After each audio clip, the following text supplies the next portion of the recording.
I received a scholarship when I was 15 years old at the Curtis Institute of Music in Philadelphia.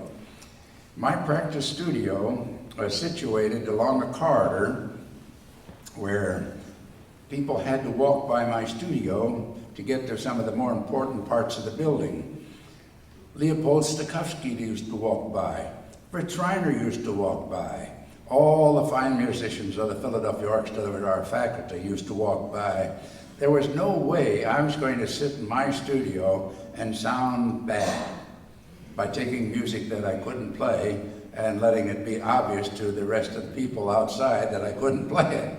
I would either slow it up and play it note by note, or play it an octave lower if it was too high, or an octave higher if it was too low.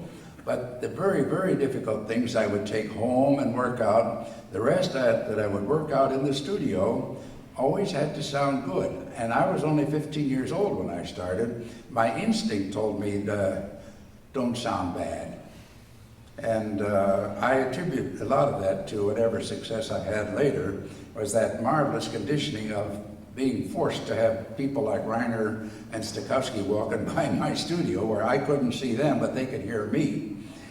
I do this now with my students on at a professional level where, based on the imagination, I always have them playing for somebody else, not themselves.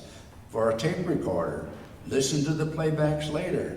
There's always going to be some feedback where you hear yourself while you're playing, but it should be at such a low level that it doesn't interfere with your ability to tell that story to the audience.